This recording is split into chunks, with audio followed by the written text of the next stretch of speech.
오늘 주시는 하나님의 말씀은 사사기 2장 1절에서 5절입니다. 교독하겠습니다. 여호와의 사자가 길갈에서부터 복임으로 올라와 말하되 내가 너희를 애굽에서 올라오게 하여 내가 너희의 조상들에게 맹세한 땅으로 들어가게 하였으며 또 내가 이르기를 내가 너희와 함께한 언약을 영원히 어기지 아니하리니 너희는 이 땅의 주민과 언약을 맺지 말며 그들의 제단들을 헐라 하였거늘 너희가 내 목소리를 듣지 아니하였으니 어찌하여 그리하였느냐.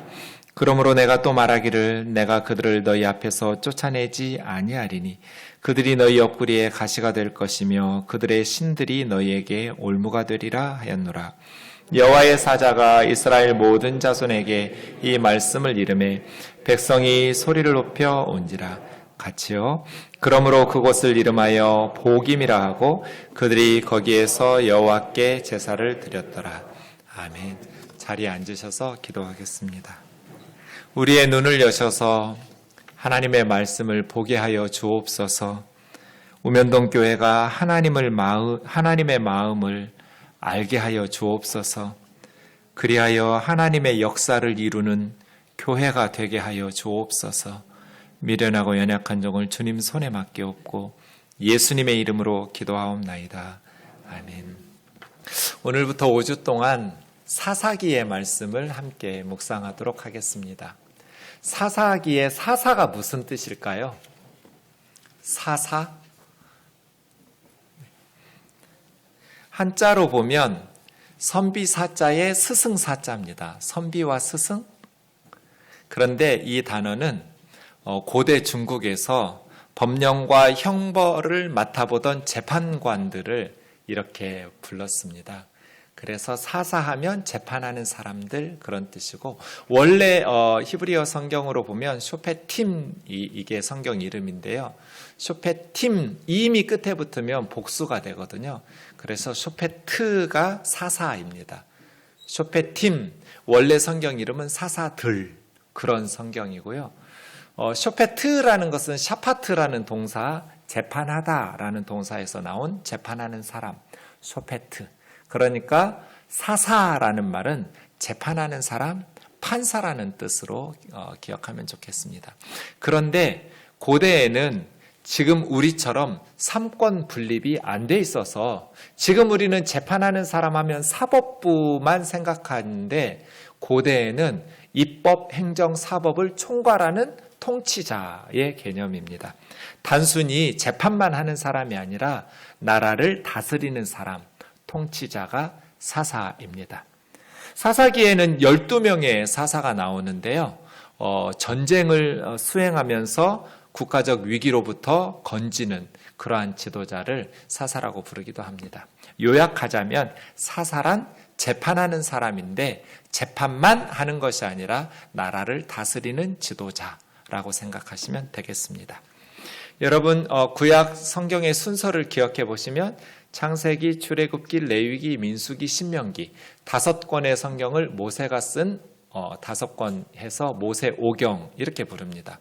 모세오경이 끝나면 여호수아가 나오죠. 모세가 죽은 후에 여호수아가 이스라엘 백성들을 이끌고 가나안 땅을 정복하게 되는데요. 여호수아서는 4개의 동사가 핵심 단어입니다. 건너라. 어디를 건너라는 거예요? 모세가 출애굽해서 이스라엘 백성들을 40년 광야로 인도해서 이제 가나안 땅 바로 턱 밑까지 요단강 동쪽 모압까지 인도했잖아요. 그 모압에서 모세는 죽었어요. 그리고 여호수아가 이어받았으니 건너라는 것은 요단강을 건너라는 거겠죠. 요단강을 건넜어요. 그 다음에 뭐예요? 가나안 원주민들하고 전쟁을 하죠. 취하라. 정복전쟁이에요. 그렇게 가나안 땅을 정복한 후에 12지파가 분배하죠. 땅을 분배하는 나누라. 그래서 건너라, 취하라, 나누라. 그 후에 이제 여호수아가 죽기 전에 여호와 하나님만을 섬기라. 이렇게 하면 여호수아서를 파악하실 수 있을 겁니다. 사사기는 여호수아가 죽은 후부터 이스라엘의 왕이 등장할 때까지의 기간을 사사시대라고 합니다. 여호수아가 주전 1390년쯤 죽은 걸로 추측됩니다. 그리고 이스라엘의 첫 번째 왕이 누구예요? 사울이죠. 두 번째 왕은요? 다윗. 세 번째 왕은 솔로몬. 사울, 다윗, 솔로몬. 세 사람이 한 40년씩 통치해서 120년인데요. 통일왕국이에요. 이스라엘 12지파가 하나였죠. 솔로몬이 죽던 해인 주전 931년에 우리나라처럼 이스라엘도 남과 북으로 나뉘어집니다. 그래서 북왕조, 남왕조 이렇게 분열되는데요. 그때를 분열왕국 시대라고 말하고 북이스라엘, 남유다 이렇게 나뉩니다. 어쨌든 여호수아가 죽은 후에 사울왕이 등장할 때까지 왕으로 왕정시대가 시작될 때까지 약 350여 년간을 사사시대 이렇게 부릅니다. 우리는 이제 앞으로 12명의 사사들을 중심으로 해서 약 350여 년 동안의 이스라엘 역사를 살펴보게 될 겁니다. 역사서를 가르치다 보면 이런 질문들을 받곤 합니다. 목사님, 왜 우리가 3000년도 더 된 이스라엘의 역사를 알아야 합니까? 우리나라 역사도 아니고 지금 있는 나라의 역사도 아니고 3000년도 더 된 남의 나라 역사를 우리가 왜 알아야 되냐고요.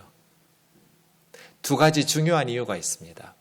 첫 번째, 성경의 역사는 남의 나라 역사가 아닙니다. 하나님 나라 백성들의 역사예요. 이스라엘은 혈통 공동체가 아니에요.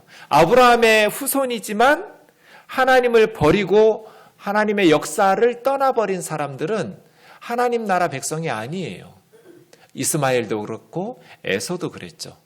아브라함의 아들이었고 아브라함의 손주였지만 하나님 나라의 역사를 버리고 하나님을 떠난 그들은 하나님 나라 백성이라고 부르지를 않아요. 오히려 중다한 잡족들이 출애굽할 때 함께 나와서 이스라엘 백성이 되거든요. 나라와 국적과 상관없이 하나님을 자신의 하나님으로 삼고 하나님 나라의 역사 속에 편입되기를 원하는 자들은 하나님의 백성이 된 것이죠. 그래서 사사기의 역사는 하나님 나라의 역사이기 때문에 모든 하나님의 백성의 역사예요. 남의 나라 역사가 아니에요. 이게 왜 중요하냐면 역사를 모르면 공동체의 독특한 정체성을 파악할 수가 없어요. 내가 누구인지를 알려면 역사를 알아야 돼요. 교회가 무엇인지를 알려면 하나님 나라의 역사를 알아야 돼요. 두 번째, 우리가 역사서를 공부해야 되는 이유는 하나님은 역사적인 진공 상태에서는 알 수가 없어요. 왜냐하면 하나님은 인간들이 고안해낸 최고의 신이 아니에요. 사람들이 만들어낸 신이 아니에요. 하나님은 구체적인 역사적인 사람들과 사건들을 통해서 내가 어떤 하나님인지를 계시해 주신 하나님이에요. 그래서 역사적인 진공 상태에서는 인간들이 추측하고 논리적으로 파악해서 만들어낸 신이 아니기 때문에 하나님은 역사를 모르면 하나님이 어떤 분인지 우리는 파악할 수가 없어요. 하나님은 역사를 통해서 하나님 자신을 우리에게 가르쳐 주셨어요. 그래서 사사기를 공부하는 거예요. 사사기를 통해서 하나님이 어떤 분인지 우리에게 가르쳐 주시고 우리는 또 그 하나님 나라의 백성으로서 하나님 나라의 역사를 통해서 지금 우리 교회가 어떠한 정체성을 가지고 살아가는지를 제대로 파악할 수 있기 때문에 그렇습니다. 그런데 역사에는 매우 중요한 사실이 한 가지 있습니다. 여호수아 1장 1절도 그런데요. 사사기 1장 1절도 똑같은 단어로 시작합니다. 와 예히라는 단어입니다. 와라는 말은 그리고라는 접속사이고요. 예히라는 말은 하야 비동사입니다. 그러니까 그리고 있었다. 이게 사사기의 첫 단어예요.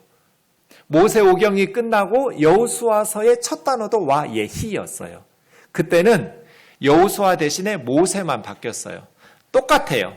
그리고 있었다 후에 죽은 여호수아가 이렇게 사사기가 시작되는데 여호수아서도 그리고 있었다 후에 죽은 모세가 이게 무슨 뜻이에요? 역사는 위대한 하나님의 사람들이 죽었다고 해서 끝나지 않아요. 그리고예요. 그리고 와 예히 있었다. 모세가 죽은 후에 이게 여호수아서죠. 여호수아가 죽은 후에 이게 사사기예요. 아무리 위대한 사람도 다음 구간까지 달릴 수 없어요. 역사는 이어달리기인데 자기 구간만 달릴 수 있어요. 자기 구간이 끝나면 다음 사람에게 바통을 넘겨줘야 돼요. 모세는 위대한 하나님의 종이었죠. 자기 구간을 잘 달렸어요. 그리고 그 다음 구간을 달려야 될 사람들을 말씀으로 잘 양육했고 영적인 리더인 여호수아를 잘 양육해서 바통을 넘겨주었어요. 여호수아도 탁월한 지도자였어요. 여호수아는 자기 구간을 정말 잘 달렸어요. 그런데 문제는 여호수아 다음 이스라엘의 리더가 누구예요? 모세 다음은 누구예요? 여호수아예요. 우리 모두가 대답할 수 있어요. 여호수아 다음은 누구예요? 아무도 대답할 수 없어요. 기억나는 사람이 없기 때문이죠.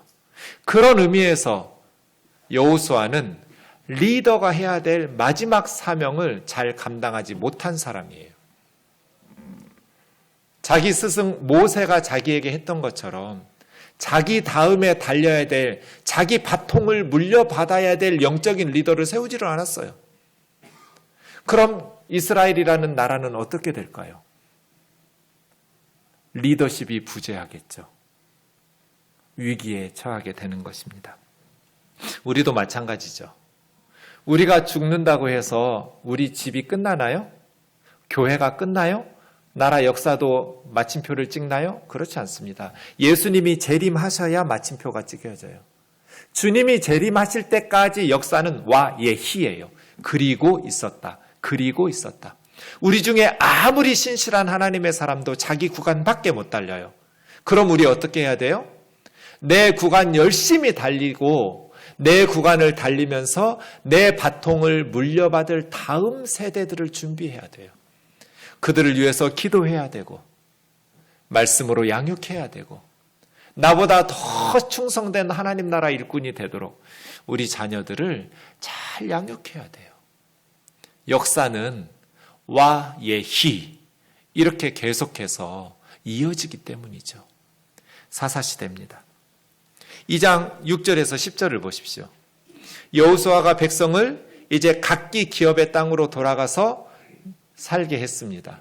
정복 후에 12지파가 제비뽑기를 통해서 각각 지파별로 흩어졌고 지파 안에서 다시 제비뽑기를 통해서 가족별로 땅을 분배받았어요. 그런데 이스라엘 백성들은 여호수아가 사는 날 동안에 또 여호수아 죽은 후에도 여호수아 시대의 장로들, 그 시대의 사람들이 살아있는 동안에 여호와를 섬겼어요. 그들은 하나님이 그들을 위하여 베푸신 큰 역사들을 직접 경험하고 보았던 자들이죠.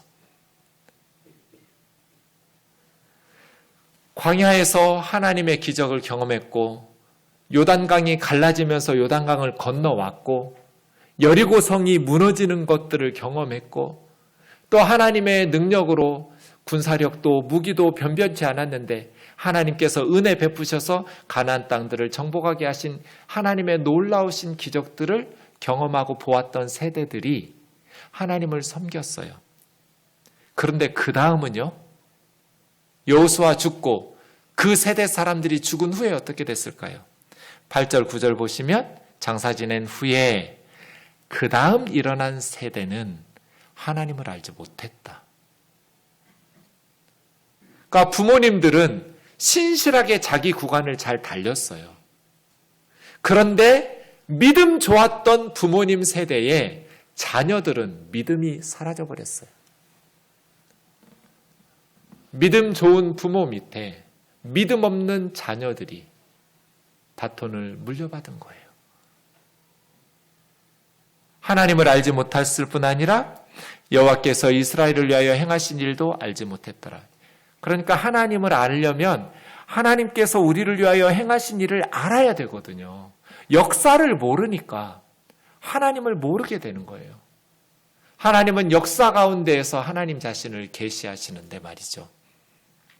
하나님께서 예수 그리스도 안에서 우리를 위해서 무엇을 행하셨는지, 우리를 위해서 행하신 하나님의 일들을 우리 아이들에게 잘 가르쳐야 돼요. 하나님께서 우리를 위해서 십자가에서 무엇을 행하셨는지를 가르쳐야 그 아이들이 하나님을 붙잡고 살 수 있잖아요. 이게 사사시대예요. 그래서 사사시대를 영적인 암흑기라고 해요. 하나님을 알지 못하면 이제 가나안 땅에 들어간 이스라엘 백성들은 어떻게 살까요? 가나안 사람들처럼 살아가겠죠. 하나님의 백성으로서의 정체성을 상실하고 세상 사람들하고 똑같이 살겠죠.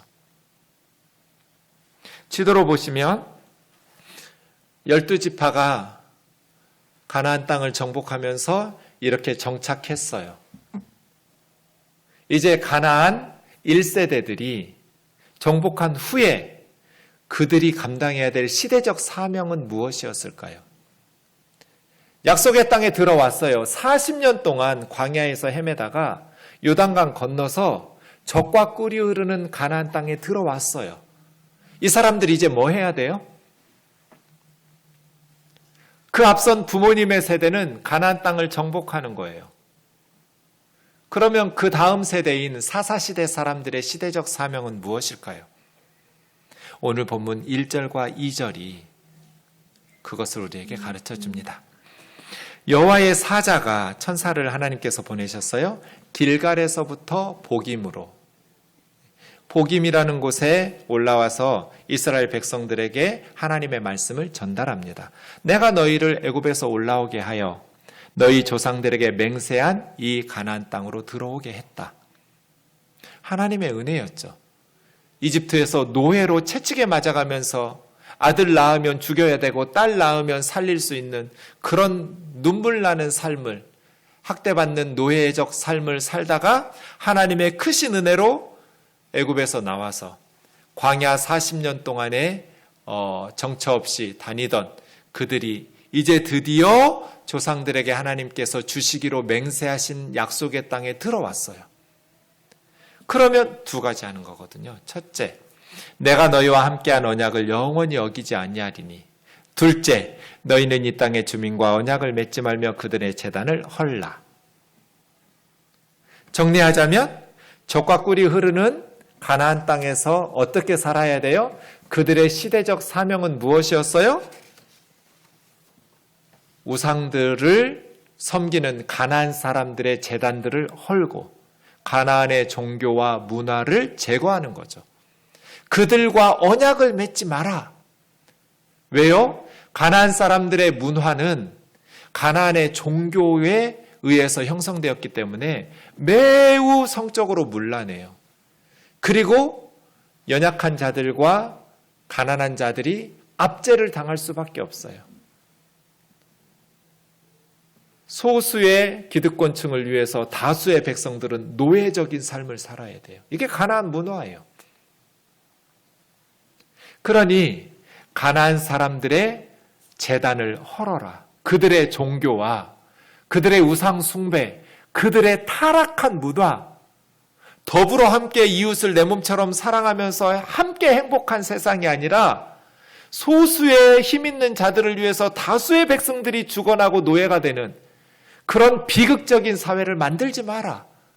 성적으로 문란하고 타락한 그들의 문화를 본받지 마라. 그들하고 언약을 맺지 마라. 그들의 딸들 데려다가 며느리 삼지 마라. 그들의 아들들 데려다가 사위 삼지 마라. 가나안의 종교와 문화를 제거하라. 두 번째, 나는 너희에게 언약을 맺은 하나님인데 내가 영원히 이 언약을 어기지 않을 거야. 여러분, 우리가 출애굽기 공부하면서 언약을 배웠습니다. 서굴라. 하나님께서 이스라엘 백성들에게 만일 너희가 나의 언약 백성이 되면 나는 너희를 내 삶의 가장 소중한 보물로 여길 거야. 서굴라입니다. 눈에 넣어도 아프지 않은 존재. 내가 가장 소중히 여기는 사람. 내가 가장 소중히 여기는 하나님의 삶에 가장 존귀한, 가장 소중한 보석처럼 여기시겠다고 말씀하시면서 내가 만약에 이런 하나님의 역할을 제대로 안 해주면 피 쏟고 죽을 거야. 제단에 피를 뿌렸어요. 이스라엘 백성들도 우리가 하나님과 맺은 언약을 배반하면, 언약 백성답게 살지 않으면 우리가 피 쏟고 죽겠습니다. 하나님과 이스라엘 백성들이 생명을 걸고 맹세하면서 하나님의 백성이 되고 하나님은 그들의 하나님이 되는 언약을 시내산에서 맺었어요. 이건 뭐예요? 이제 가나안의 종교와 문화를 제거한 후에 그 땅에 하나님 나라의 종교와 문화를 건설하는 거죠. 언약 백성답게, 저렇게 사는 게 가능하구나. 모든 백성들이 저렇게 행복하게 살 수 있구나. 소수의 사람들만 행복하고 다수의 백성들은 노예가 되는 그런 삶이 아닌, 모두가 하나님 안에서 평등한, 그리고 모든 가족들이 다 소중히 여김을 받는 저런 삶이 가능하구나를 보여줬어야 돼요. 주변 이방 나라 사람들에게. 이게 이스라엘의 사명이었어요. 우리나라도 저런 나라 되었으면 좋겠다. 수많은 나라가 이스라엘로 돌아왔어야 돼요. 이것이 가나안 땅에 들어간 그들의 시대적 사명이었어요. 우상 숭배하는 가나안의 종교와 문화를 제거한다. 하나님 나라의 종교와 문화를 건설한다. 그런데 1절, 2절 다시 보세요. 내가 하나님이시죠? 하나님께서 너희와 함께한 언약을 영원히 어기지 아니하리니 너희는 이 땅 주민과 언약 맺지 말며 그들의 제단을 헐라 하였는데, 너희가, 하나님께서 이 말씀을 계속 반복하셨어요. 모세 살아있을 때부터. 광야에서부터 이 1절, 2절 상반절의 말씀을 하나님은 계속해서 반복하셨어요. 귀가 아프도록 말씀하셨어요. 그런데 이스라엘 백성들은 하나님의 목소리를 듣지 않았어요. 어찌하여 그리하였느냐? 왜 그랬을까요? 왜 하나님의 경고의 말씀을 듣지 않았을까요? 그 사람들이 특별히 악해서 그랬을까요? 그렇지 않습니다. 하나님의 말씀을 불순종하면 3절은 어떻게 시작할까요? 그러므로겠죠. 그러므로 이제 그들이 너희 옆구리에 가시가 되고 그 가나안의 신들이 너희의 올무가 될 거다. 그래서 너희는 고통스러운 삶을 살게 될 거야. 그러므로죠. 하나님의 말씀에 순종했더라면 그들은 젖과 꿀이 흐르는 땅에서 젖과 꿀을 누리면서 행복하게 살 수 있었을 텐데, 하나님의 말씀에 불순종하니까 젖과 꿀이 흐르는 땅에 들어왔는데 옆구리에 가시가 찌르고 올무에 걸려서 생명을 잃게 되는 것이죠. 이 천사의 말씀을 듣고 이스라엘 백성들이 소리 높여 웁니다. 우니라라고 번역한 저 단어가 바카입니다. 바카. 대성 통곡하는 겁니다. 그래서 복힘, 통곡하는 사람들 하고 그 지역의 이름을 복임이라고 지었습니다. 복힘, 대성 통곡하는 사람들. 약속의 땅에 들어왔어요. 젖과 꿀이 흐르는 땅에 들어왔어요. 그럼 이제 행복하게 살면 되잖아요. 하나님 말씀 순종하면서 그렇게 가슴 찢어지게 아픈 노예로서 애굽에서 살았는데, 아들 낳으면 죽여야 되는, 그렇게 채찍에 맞아가면서 희망 없는 삶을 살다가 드디어 출애굽했고 광야 40년을 잘 견뎌냈고 요단강 건너서 하나님이 주신 땅, 인생에 처음으로 내 집 마련했어요. 그리고 내 이름으로 등기되는 토지, 포도밭과 감나무원과 밭을 소유하게 됐어요. 더 이상 이제 광야처럼 만나 메추라기 안 먹어도 돼요. 골고루 내가 먹고 싶은 거 심어가지고 맛있는 것들을 누리면 돼요. 하나님의 말씀 순종하면서 우상 숭배 배격하고 하나님만 섬기면서 더불어 함께 율법의 정신이 타인의 권리 존중이잖아요. 내가 땀 흘려 노력해서 더불어 함께 나누면서 살면 돼요. 남의 것 강도질하고 도둑질하고 이렇게 안 살고 그냥 정직한 땀 흘림으로 그렇게 살면 모두 함께 행복해져요. 그렇게 살면 되잖아요. 젖과 꿀이 흐르는 땅에서 하나님의 은혜를 누리면서 살면 되는데 대성통곡하면서 복임의 통곡.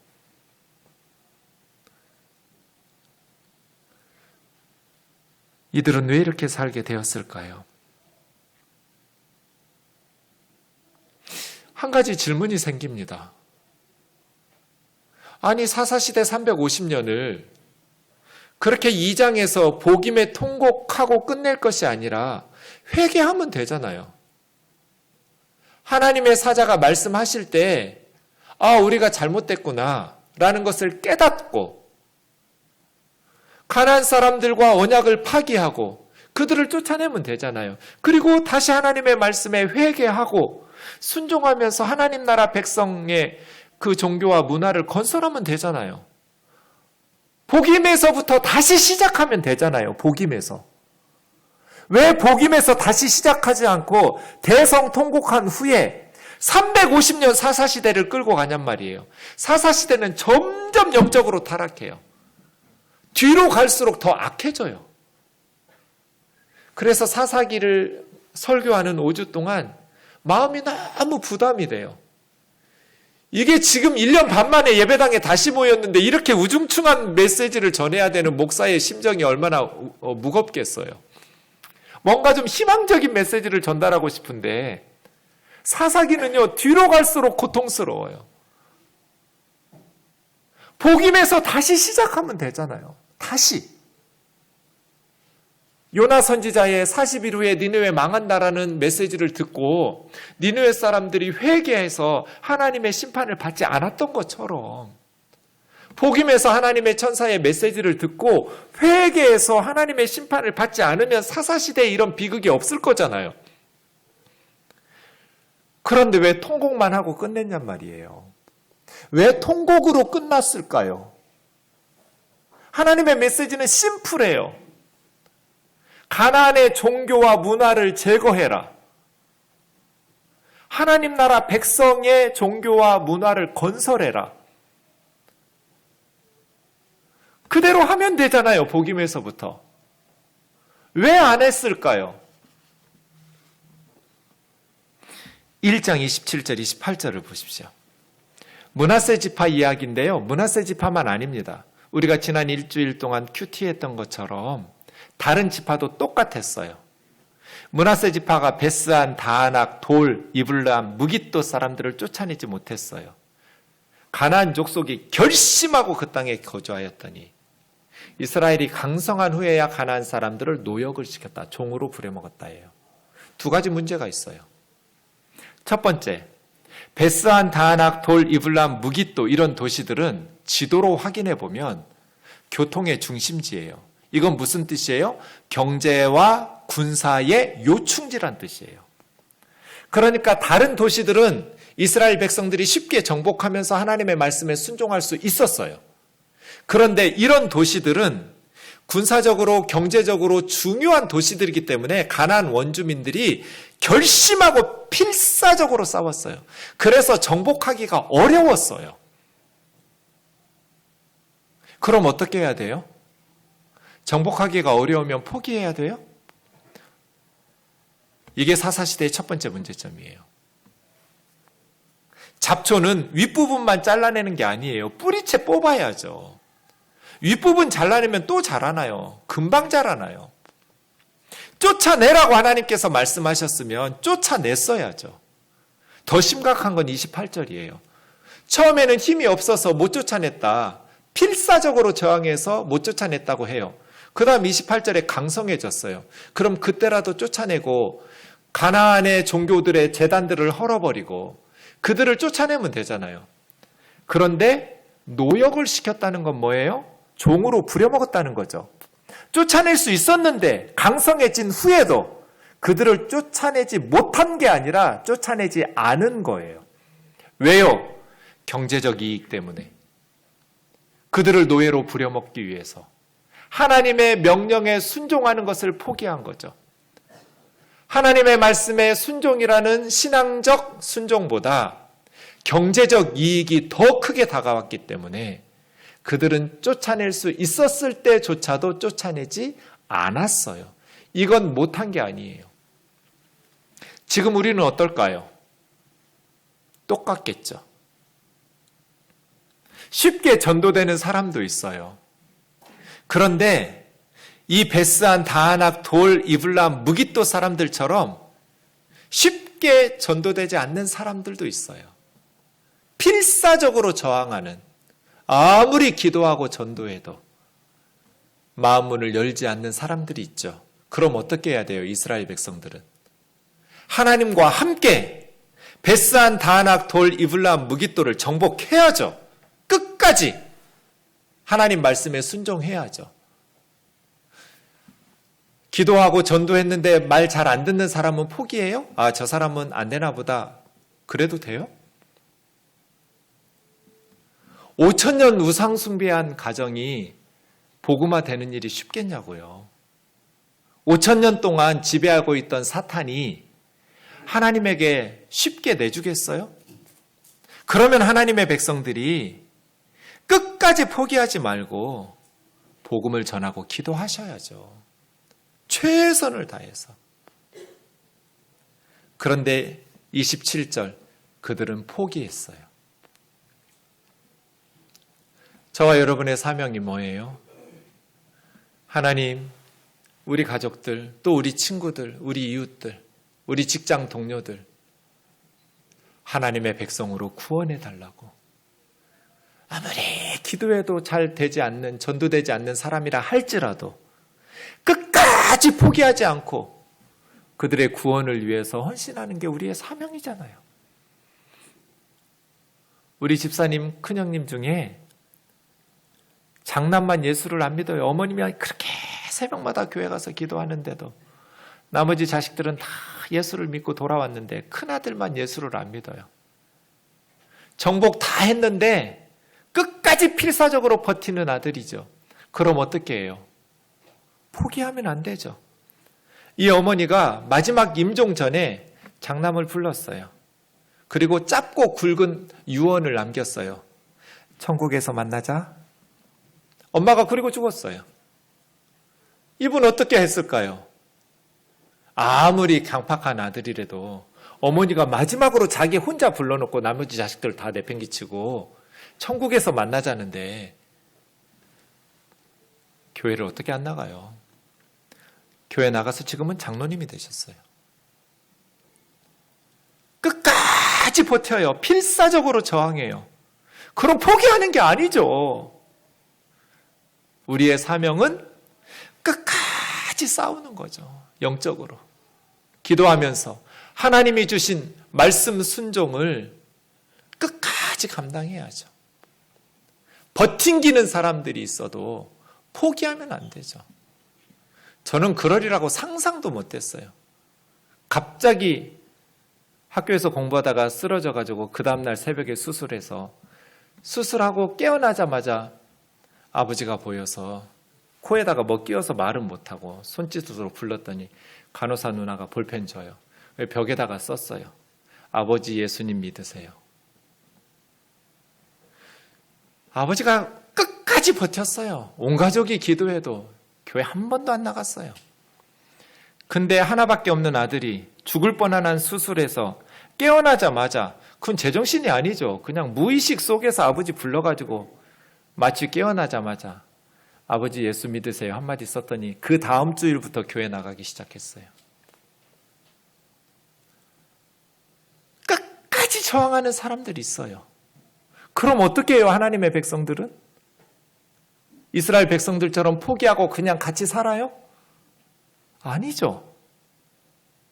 우리의 사명은 끝까지 하나님께서 우리에게 주신 말씀대로 기도하면서 하나님과 함께 싸워야죠. 두 번째 더 큰 문제는 노역을 시켰다라는 것은 쫓아낼 수 있었는데도 경제적 이익 때문에 가나안의 문화는 쾌락적이거든요. 힘 있는 사람들에게 유리해요. 하나님의 종교는 하나님을 기쁘시게 하기 위해서 인간적인 욕망을 절제해야 돼요. 그런데 가나안의 종교는 인간적인 탐욕과 쾌락을 무한정으로 보장해줘요. 쾌락적이고 육감적이에요. 그래서 이스라엘 사람들이 하나님을 섬기는 건 지루하고 재미없는데 가나안의 종교와 가나안의 쾌락적인 성적인 탐닉에 빠지는 종교와 문화는 너무 재밌는 거예요. 죄를 지으니까. 죄가 고통스러우면 지을 리가 없잖아요. 죄 짓는데 쾌락이 있기 때문에 계속해서 끊지 못하고 죄를 짓는 거잖아요. 복음에서 통곡하고 끝날 것이 아니라 회개하고 새로운 역사를 시작할 수 있었는데 그들이 그렇게 하지 않은 이유는 가나안의 종교와 문화가 그들의 욕망을 부추기고 그들의 쾌락을 부추기기 때문입니다. 한편으로는 필사적으로 저항해서 정복이 쉽지 않은 면도 있지만 그들의 종교와 문화가 인간적으로 세속적인 그들에게는 너무나 즐거움을 주었기 때문이에요. 지금 우리는 다를까요? 모든 시대 하나님 나라 백성의 사명은 똑같습니다. 가나안 종교와 문화를 제거한다. 하나님 나라의 종교와 문화를 건설한답니다. 예레미야를 선지자로 부르셨을 때 하나님께서 뭐라 말씀하세요? 뽑고 파괴하고 파멸하고 넘어뜨리고 이게 가나안 종교와 문화를 제거하는 거죠. 열방의 우상과 문화를 뽑고 파괴하고 파멸하고 넘어뜨리고 사탄의 나라는 제거하고 건설하고 심게 하려고 선지자로 불렀다는 거예요. 이건 하나님 나라는 건설하고 심는 거죠. 우리도 똑같죠. 하나님을 슬퍼하게 하는 세상의 종교와 문화는 제거하고 하나님을 기쁘시게 하는 하나님 나라의 종교와 문화는 건설하고 뽑고 건설하고 심고 사도 바울은 고린도후서에서 똑같이 말해요. 하나님을 아는 것을 대적하여 높아진 모든 것을 다 무너뜨리고 이건 가나안의 종교와 문화를 제거하는 거죠. 모든 세상의 이론과 하나님을 아는 것을 대적하여 높아진 모든 사상과 학문과 철학을 다 무너뜨리고 이건 제거하는 거예요. 모든 생각을 사로잡아 그리스도에게 복종하게 하나니 이건 건설하고 심는 거예요. 이게 우리의 사명이잖아요. 그렇죠? 우리 시대의 사명이 뭐예요? 하나님을 대적하여 높아진 세상의 모든 것들은 무너뜨리고 하나님을 기쁘시게 하고 하나님께서 우리에게 주신 진정한 행복과 만족을 위한 것들을 건설하여 심고 이것을 위해서 우리가 힘써야 되죠. 지금 우리 시대의 사명은 무엇일까요? 2002년에 최장집 교수가 쓴 책이 하나 있습니다. 민주화 이후의 민주주의라는 책입니다. 20년 전에 읽은 책인데 설교를 위해서 최근에 다시 읽었더니 정말 뼈아프게 아직도 우리가 귀담아 들어야 될 내용이 많아요. 한 원로 정치학자가 평생을 우리나라 민주주의를 연구했던 지식인이 우리 사회를 염려하면서 쓴 책이에요. 1987년 6.29 선언은 권위주의가 종결되고 민주주의로의 이행이 시작된 역사적 계기였습니다. 민주화죠. 우리는 세계에서 유례를 찾아볼 수 없을 만큼 단기간에 독재를 극복하고 민주화를 이루었던 나라예요. 수많은 젊은이들과 수많은 민주인사들이 희생당했고 거리로 나와서 수많은 땀과 눈물과 피를 흘렸어요. 그렇게 이 땅의 권위주의는 종결되고 민주주의가 시작되는 민주화가 시작되었어요. 민주화 지난 후 15년 후에 나온 책인데 그로부터 20년이 더 지났으니까 지금 35년 지난 후에 지금 우리 사회에도 뼈아픈 지적이에요. 나는 민주화 이후 한국 사회가 질적으로 나빠졌다고 본다. 계급 간 불평등 구조는 훨씬 빠른 속도로 심화되어 왔으며 과거에는 교육과 근면을 통해서 가능했던 사회 이동의 기회가 크게 줄어들었다. 개천에서 용날 수 있었는데 교육과 근면을 통해서 중산층으로 또 부유층으로 사회 이동이 가능했던 기회들이 있었는데 민주화 이후에는 급속도로 불평등 구조가 심화되었다는 거예요. 그래서 오히려 민주화 이후에 우리 사회가 질적으로는 더 나빠졌다는 거예요. 전체적으로는 잘 살게 되었는데 실망이 실망에서 끝나거나 환멸이 환멸로 끝난다면 한국 민주주의는 물론 한국 사회의 미래는 없다. 여러분, 지금 우리는 세계가 부러워하는 나라가 되었어요. 그런데 OECD 국가에서 압도적으로 자살률 1위예요. 수많은 사람들이 불행해요. 희망이 보이지 않는다고 모든 세대들이 절망 속에서 탄식하는 이들이 너무 많아요. 무엇이 문제일까요? 민주화를 이루었어요. 그 다음은 뭐 해야 됐을까요? 모든 분야에서 성숙한 시민의식을 가지고 민주주의를 뿌리내렸어야 된다는 거예요. 정치 분야에서, 경제 분야에서, 교육, 문화, 예술, 종교 모든 분야에서 민주화 이후에 이제는 각 영역에서 성숙한 선진국으로 민주주의가 발전했어야 되는데 우리는 그것에 실패했다는 거예요. 30년 전에 화염병을 들고 민주화를 외쳤던 그 젊은 세대들이 지금 어떻게 살고 있어요? 지금은 기득권 세력이 되었는데 현실에 타협하고 부정부패에 타협하면서 세상의 노예가 되어서 우리 사회는 정신적으로 빈곤하고 마음은 황폐한 상태에서 물질의 노예가 되어서 쾌락의 노예가 되어서 사는 나라 아닌가요? 민주화 이후에 민주주의가 안 됐어요.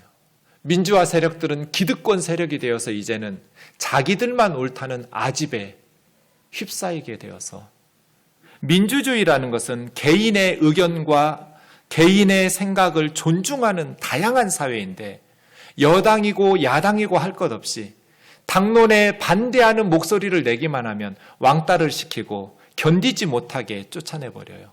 이게 민주주의예요? 우리 사회는 뭔가 다른 목소리를 내면 바로 그 사회에서 매도를 당해요. 그런 집단들끼리 싸우고 있어요. 민주주의는 질식당해버렸어요. 교회는 어떻게 했을까요? 80년대에 복음화가 이루어져 있어요. 복음화를 이루어서 그렇게 이제는 교회가 없는 동네가 거의 없어요. 시골에 가도 교회가 많이 세워졌어요. 가는 곳마다 복음이 전파되었어요. 복음화를 이루었죠. 그 복음화를 이루었던 80년대 세대들이 어떻게 살고 있나요? 지난 30여 년 동안 무엇을 했나요? 큰 예배당은 지었어요. 대형 교회를 만들었어요. 그런데 역사의 희망이 되고 세상의 소금과 빛이 되는 그리스도인들을 양육해내었나요? 큰 예배당은 지었는데 거기 모인 성도들이 예수님의 제자답게 양육이 되어서 세상의 소금과 빛이 되었냐고요? 실패했어요. 복음화는 이루었는데 복음화 이후에 복음주의가 안 됐어요. 복음주의는 십자가의 복음처럼 다른 사람을 위해서 사랑으로 내가 희생당하는 거예요. 교회가 하나님의 백성들의 정신을 풍요하게 하고 마음을 풍성하게 만들어서 예수님의 제자로 사는 것이 삶의 보람이고 기쁨인 것으로 가르쳐서 세상에서 나가서 더불어 함께 희생하면서 사랑하면서 이 사회에 희망을 던져주었더라면 오늘날 한국 교회는 이렇게 위기를 만나지 않았을 거예요. 복음화는 이루었는데 복음주의의 사회로 만드는데 실패했어요. 그래서요, 사진 보세요. 저게 똑같은 장소예요. 우면산 쪽에서 찍은 것 같아요. 1950년 사진과 지금 모습이에요. 우리는 저렇게 잘 살게 됐어요. 잘 살게 됐는데 정신이 빈곤하고 마음은 황폐해졌어요. 길을 잃었어요. 시대적 사명도 잃었어요. 뭘 어떻게 해야 되는지 갈 길을 잃었어요. 그래서 복임의 통곡을 하면서 교회를 염려하고 걱정하면서 탄식하고 있어요. 통곡하는 것보다 더 중요한 것은 정신을 바짝 차리고 새로운 희망을 시작하는 거예요. 실망이 실망으로 끝나고 환멸이 환멸로 끝나는 사회는 미래가 없어요. 실망을 희망으로 바꾸려면, 환멸을 소망으로 바꾸려면 복임에서 통곡하고 끝내고 한숨 쉬고 끝낼 것이 아니라 다시 시대적 사명을 위해서 팔을 걷어 붙이셔야 돼요. 우리 가정에서 내 사명이 뭔지, 우리 교회가 사명이 무엇인지, 우리나라가 지금 우리 시대적 사명이 무엇인지, 내가 주님 앞에 갈 때까지 무엇을 힘써야 되는지 하나님께서 주신 사명을 다시 회복하셔야 돼요. 그러려면 기도가 회복돼야 되고 예배가 회복돼야 되고 말씀의 은혜가 회복돼야 돼요. 내 심령이 냉랭하고 뜨겁게 회복되지 않는데 어떻게 사명을 감당하겠어요? 이미 여러분이 할 수 있는, 정복할 수 있는 데들은 다 정복했을 거예요. 지금 남아있는 적들은 결심하고 포기하지 않으려고 저항하고 있는 적들만 남아있을 텐데 말이에요. 그 적들과 싸워서 나의 사명을 다하시려면 내 심령이 뜨거워져야죠. 은혜가 회복돼야 되고 예배가 회복돼야 되고 기도가 회복되셔야 돼요. 하나님 앞에 부르짖고, 하나님, 내가 주님 앞에 갈 때까지 나에게 주신 우리 가정에서의 사명, 5,000년 우상 숭배를 예수 믿는 가정으로 만들고, 한국교회가 이렇게 내리막길을 치닫고 있지만 동네마다 건강한 성경적인 교회들이 세워져서, 복음화 이후에 복음주의적인 교회들이 세워져서 세상의 희망이 되고 역사의 희망이 되는 그러한 교회를 만들 수 있도록 해달라고 하나님 앞에 뜨겁게 모여서 기도하고 하나님 앞에 실천하면서 말씀에 순종하는 저와 여러분 되기를 주의 이름으로 축원합니다.